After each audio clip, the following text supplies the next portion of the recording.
जय हिंद बच्चों, कैसे हैं आप सब। आशा करती हूँ आप सभी अच्छे से होंगे।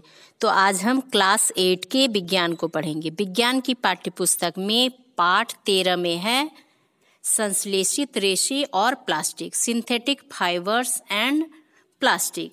तो इसका हम एक भाग पढ़ चुके थे जिसमें हमने जाना था कि रेशे कितने प्रकार के होते हैं और जो संश्लेषित रेशे होते हैं वे किस तरह के से तैयार होते हैं, जो प्राकृतिक रेशे होते हैं वे किस प्रकार से होते हैं। साथ ही हमने बहुलक के बारे में भी जाना था और संश्लेषित रेशे के जो प्रकार हैं जिसमें रेयॉन और नायलॉन के विषय में भी हम जान चुके थे और साथ ही उससे जुड़े कुछ उदाहरण भी देखे थे जिससे हमने जाना था कि कौन से रेशे मजबूत होते हैं और हमने उसको क्या किया था, तालिका में भरा था।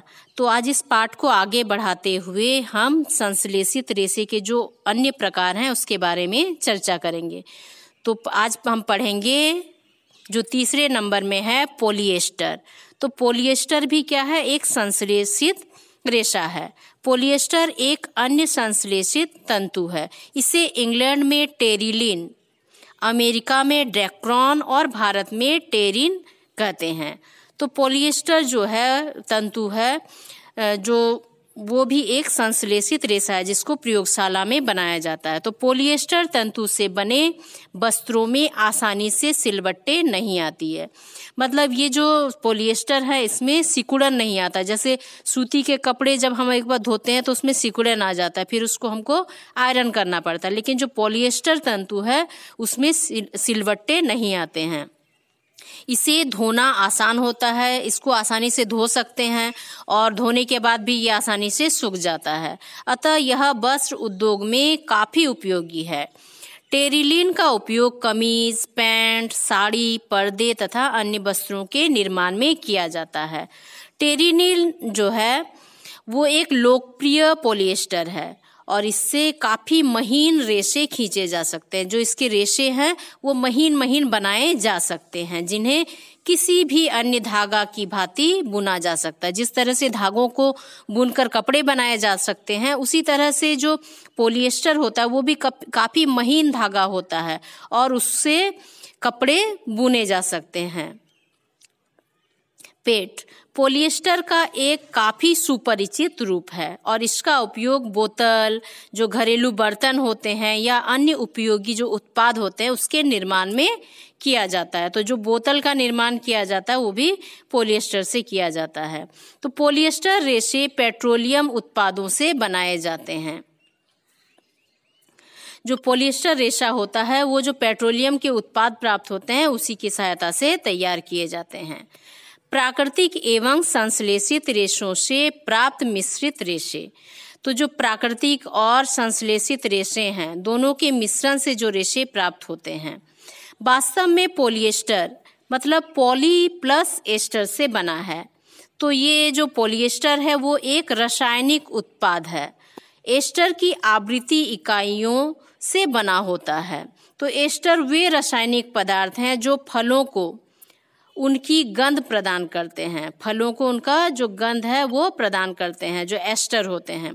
तो इससे बने जो कपड़े होते हैं पॉलीकोट और पॉलीउल या टेरिकोट आदि नामों से जाने जाते हैं। तो ये अलग अलग नामों से जाने जाते हैं, जैसे पॉलीकोट हुआ, पॉलीउल हुआ, टेरिकोट हुआ।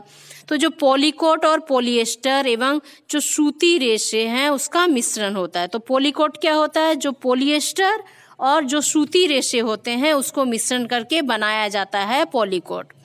और जो पॉलीउल होता है वो पॉलिएस्टर और ऊन का मिश्रण होता है। तो पॉलीकोट होता है पॉलिएस्टर और सूती रेशों का मिश्रण और पॉलीउल होता है पॉलिएस्टर और ऊन का मिश्रण। इसके बाद हम जानेंगे एक्रेलिक के बारे में। तो जो एक्रेलिक है वो जो रेशा होता है एक्रेलिक का वो पॉलिएस्टर और नायलॉन के रेशे जैसे सीधे नहीं होते हैं। जैसे पॉलिएस्टर और नायलॉन का रेशा कैसा होता है, सीधा होता है जिसमें सिलवटें नहीं आती हैं। लेकिन जो एक्रेलिक है, एक्रेलिक रेशा उसमें उस तरह का गुण नहीं होता है, ये ऊन के रेशे के जैसे होते हैं। ऊन का रेशा कैसा होता है, हल्का मुड़ा हुआ होता है। तो ये जो एक्रेलिक होता है ये भी मुड़ा हुआ होता है। और प्राकृतिक स्रोतों से जो प्राप्त ऊन होता है, जो ऊन भेड़ों से प्राप्त किया जाता है, याक से प्राप्त किया जाता है, वे काफ़ी महंगे होते हैं।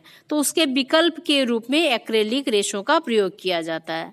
एक्रेलिक रेशों से बनी जो वस्तुएं होती हैं वे अपेक्षाकृत सस्ती होती हैं, क्योंकि जो प्राकृतिक ऊन होता है वो महंगा होता है, लेकिन ये जो एक्रेलिक होता है वो ऊन से सस्ता होता है, क्योंकि इसको कृत्रिम तरीके से बनाया जाता है और ये ऊन के तरह कार्य करता है। एक्रेलिक रेशे विभिन्न रंगों में प्राप्त होते हैं एवं अधिक टिकाऊ होता है, और ये टिकाऊ भी होता है। और यही कारण है कि ये प्राकृतिक रेशों की अपेक्षा अधिक लोकप्रिय हैं।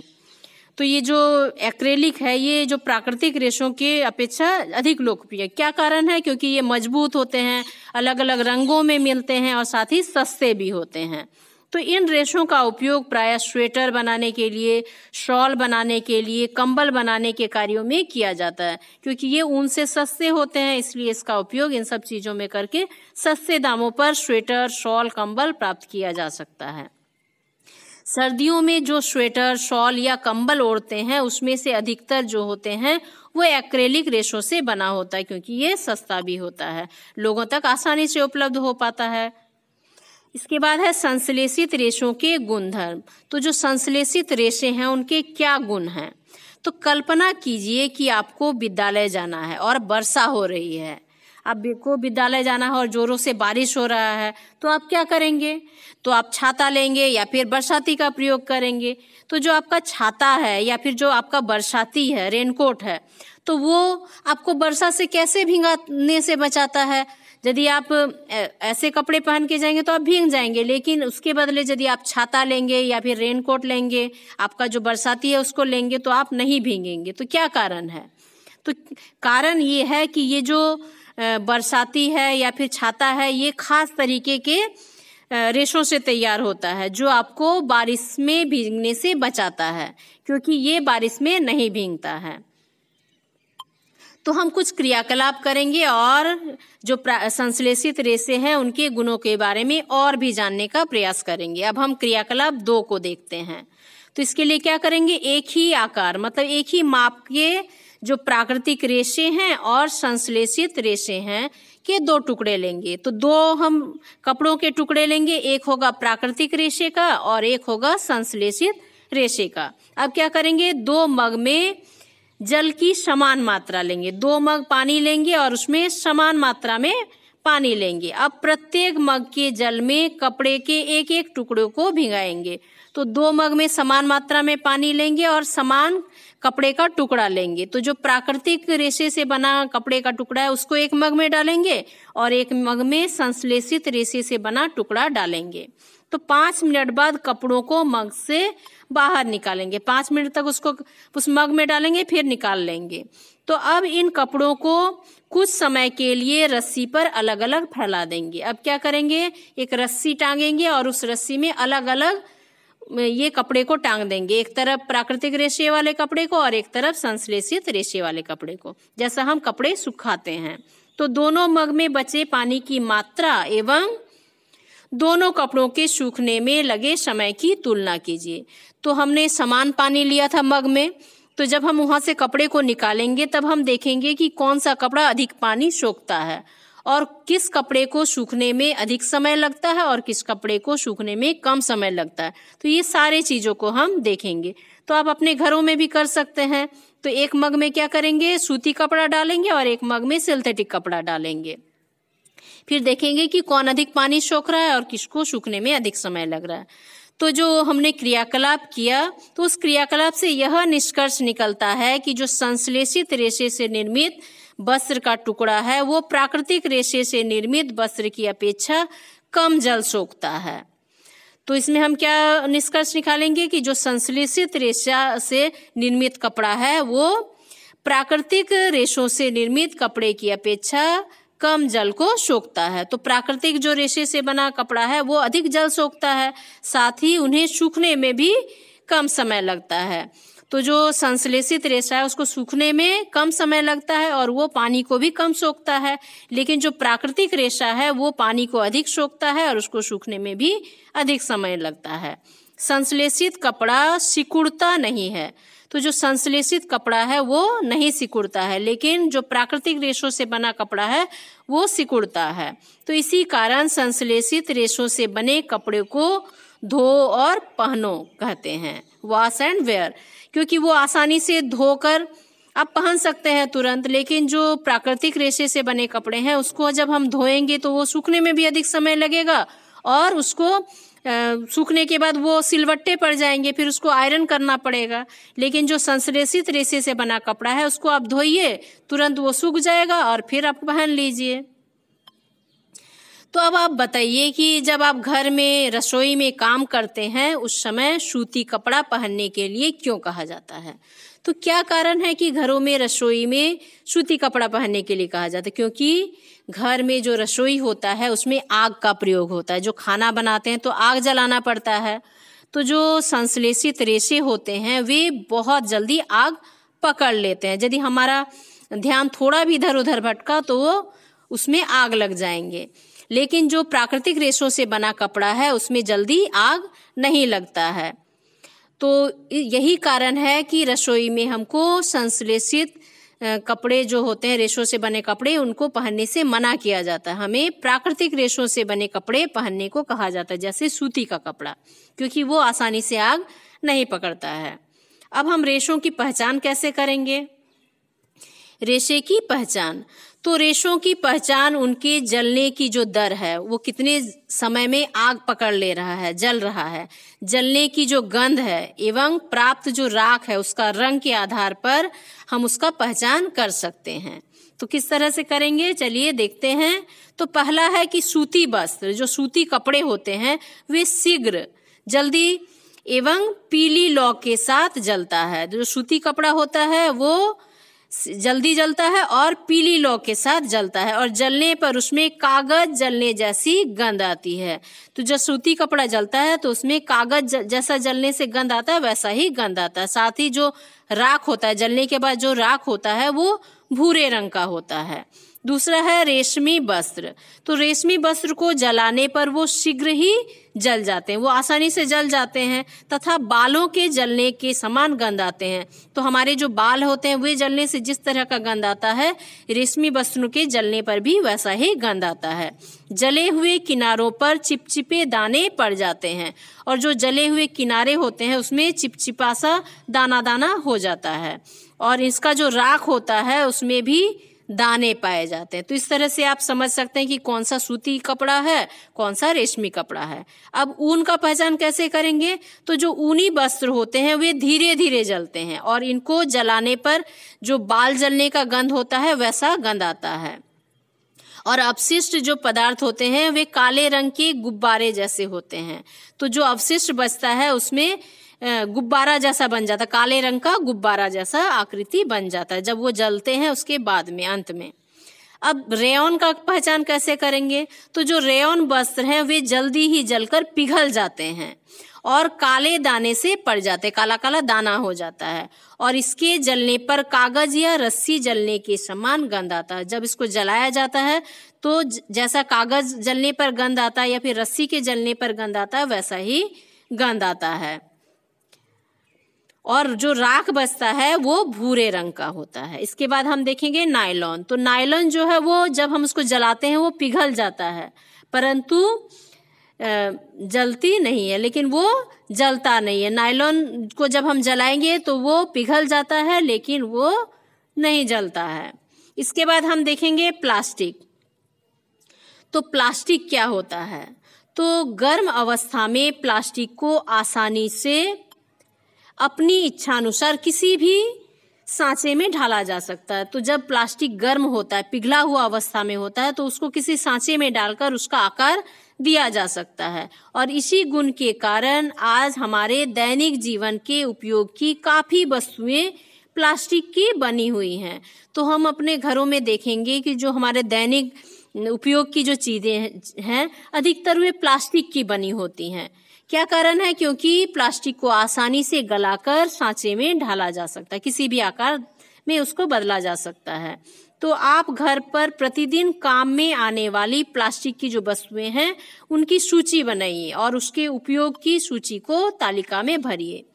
तो आपके घर में जितनी भी प्लास्टिक की वस्तुएं हैं उसको आप देखिए और उसका नाम लिखिए, वस्तु का नाम, और उसका उपयोग आप क्या क्या करते हैं उसको भी यहाँ लिखेंगे। ठीक है, जैसे बाल्टी हो गया, बाल्टी का उपयोग क्या करते हैं? पानी भरने के लिए करते हैं। मग का उपयोग क्या करते हैं? पानी को लेने के लिए, नहाने के लिए करते हैं। तो इस तरह से आप उसका सूची बना लेंगे। तो इस प्रकार आप देखते हैं कि जो प्लास्टिक है वो हमारे दैनिक जीवन में बहुत ही महत्वपूर्ण स्थान है, क्योंकि अभी हमारे घरों में लगभग 60 से 70% जो चीजें हैं वो प्लास्टिक की ही बनी होती, क्योंकि वो सस्ती भी होती हैं, आसानी से उपलब्ध हो जाती हैं। प्लास्टिक से बनी वस्तुएं साफ, चमकीली, हल्की, सस्ती एवं उपयोगी होती हैं।